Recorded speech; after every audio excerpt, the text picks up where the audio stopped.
आ गए हैं देश के सबसे बड़े गणेश मंदिर में। हाय फ्रेंड्स, हम आ चुके हैं अहमदाबाद, जहाँ पे फेमस सिद्धि विनायक का मंदिर है और जो कि अहमदाबाद से 25 किलोमीटर्स दूर है। तो चलिए अंदर चलते हैं और दर्शन करते हैं। हमने कार पार्क कर दी है और अब हम दर्शन करने जा रहे हैं। चलिए। तो काफ़ी बड़ा मंदिर है और हमने पार्किंग कर दिया है जो कि बिल्कुल ही फ्री है। तो चलिए, सबसे पहले हम जूता स्टैंड पे जाएंगे और वहाँ पे अपने शूज़ चप्पल रख देते हैं।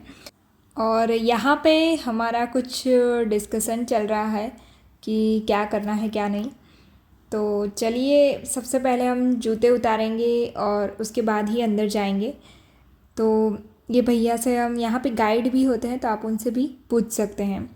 तो यहाँ पे दो तरह के जूता स्टैंड थे। एक में बिल्कुल ही फ्री था जूते रखने का और एक में आपको पे करना होता है। और पे करने में भी कुछ फिक्स प्राइस नहीं है, आपको जितनी इच्छा हो उतना आपको देना होता है।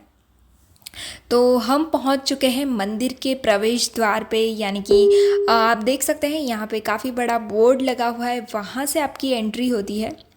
तो ये आ गए हैं हमारे देश के सबसे बड़े गणेश जी। और इनकी जो मूर्ति है वो पहाड़ों से काट कर बनाई हुई है और काफ़ी खूबसूरत है। हम देख रहे हैं नाइट व्यू। और ये जो मूर्ति थी वो मेन मूर्ति थी। अब हम अंदर जाएंगे उससे भी मेन मूर्ति देखने। तो चलिए चलते हैं अंदर। और यहाँ पे काफ़ी सारी लाइन थी, काफ़ी आपको लाइन में खड़ा रहना पड़ेगा। और हम तो रैंडम डे पर ही गए थे, फिर भी हमको लाइन में खड़ा रहना पड़ा था। तो आप सोच सकते हैं कि गणेश चतुर्थी के दिन कितनी भीड़ पड़ती होगी। तो चलिए चलते हैं। यहाँ पे पहाड़ को काट के बनाया हुआ है, इसलिए आपको पहाड़ से अंदर होकर जाना है। तो हम भी चल चुके हैं अंदर। यहाँ पे एक गेट बनाया हुआ है और अंदर काफ़ी अंधेरा था। वैसे लाइटिंग थी लेकिन इतनी ज़्यादा नहीं, और काफ़ी ज़्यादा गर्मी लगती है, बहुत ज़्यादा गर्मी। तो चलिए अंदर चलते हैं और गणपति जी के दर्शन करते हैं। आपको आगे दिखने वाली है मेन मूर्ति। तो यहाँ पे आपको सीढ़ियाँ चढ़कर तीसरी मंजिल पर जाना है। तीसरी मंजिल पर आपको मेन मंदिर मिलेगा और हम यहाँ पे आ गए हैं मेन मंदिर पे। और वहाँ से उतरते उतरते जो हमारे दूसरे फ्लोर्स है वो हम देखते देखते जाएंगे। तो सबसे पहले हम मेन गणपति जी के दर्शन करेंगे।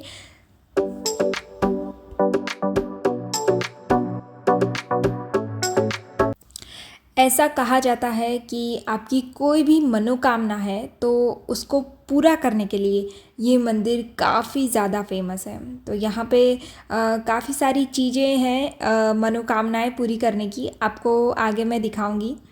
और यहाँ पे जो है एक रुद्राक्ष से बना हुआ शिवलिंग है जो कि काफ़ी खूबसूरत है। आप देख सकते हैं ये पूरा रुद्राक्ष से बना हुआ है। तो यहाँ पे हम आए हैं सीढ़ियाँ उतर के, ये सेकंड फ्लोर पर है। तो मैंने जैसा कि आगे बताया था, जो मनोकामना पूर्ण करने के लिए यहाँ पे अलग अलग चीज़ें हैं। तो उसमें से एक चीज़ है, आपको साथिया यानी कि स्वस्तिक बनाना होता है। तो जब आप मनोकामना रखते हैं तब आपको उल्टा स्वस्तिक बनाना है, और जब आप वापस आते हैं, जब आपकी मनोकामना पूर्ण हो जाती है, तब आपको सीधा स्वस्तिक बनाना होता है। दूसरा है ये शीला। आप इसके ऊपर जो मंत्र लिखा हुआ है इस बोर्ड पर, वो आप पढ़ने के बाद इस शिला पर लिखते हैं तो आपकी मनोकामना पूरी होती है। तो अब हम आ गए हैं नीचे की ओर। और यहाँ पे अलग अलग देश से लाए हुए गणपति रखे हुए हैं। जैसे कि यहाँ पे है अफ़गानिस्तान, तो वहाँ से ये गणपति लाए हैं। यहाँ पे है इंडोनेशिया। तो ऐसे कई सारे देश में से लाए हुए गणपति जी की मूर्ति यहाँ पर रखी हुई है। तो ये उसके लिए भी काफ़ी फेमस है। काफ़ी सारे देश में गणपति जी की पूजा होती है, तो आप यहाँ पे लिखी हुई हिस्ट्री पढ़ सकते हैं उसके लिए।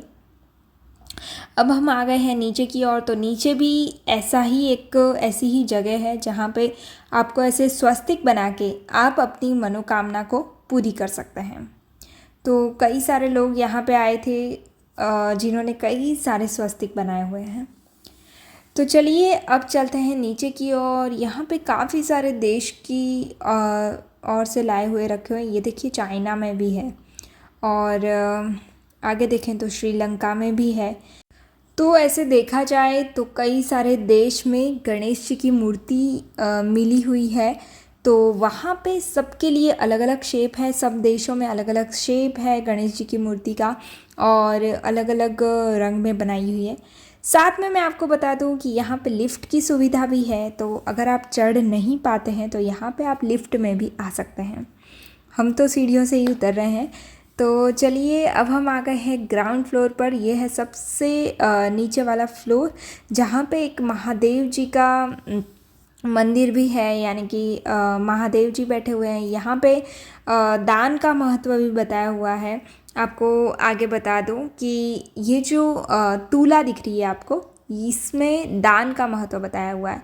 साइड में जो भी सब सामान पड़ा है उसके बराबर लोग पैसे डालते हैं और ये सारे जो है वो सामान है जो कि साइड में रखने होते हैं, एक साइड, और दूसरी साइड पैसे भरने होते हैं। तो दान आप दे सकते हैं, आपको जो भी देना हो। साथ में यहाँ पे महाप्रसाद भी आपको मिल जाएगा, तो वहाँ से आप ले सकते हैं जो भी है गणपति जी के प्रिय लड्डू जो है वो आपको यहाँ से मिल जाएंगे। तो चलिए यहाँ पे काफ़ी अंधेरा है और यहाँ पे काफ़ी सारी औषधियाँ भी मिलती है जो भी आयुर्वेदिक चीज़ें हैं, तो वो आप यहाँ से ले सकते हैं। चलिए अब चलते हैं हम बाहर, और बाहर एक काफ़ी बड़ी घंटी लगाई हुई है, तो मैंने सोचा क्यों नहीं इसे बजाया जाए। तो यहाँ पे एक फूड कोर्ट भी है जो कि काफ़ी साफ़ सुथरा था, काफ़ी अच्छा था। हमने टेस्ट नहीं किया था यहाँ का खाना, पर साफ़ सुथरा तो काफ़ी था। और एकदम मॉडर्न जो टेबल चेयर जो भी है वो होते हैं, उसी तरह से ये इसका बनावट किया हुआ था इन लोगों ने फूड कोर्ट का।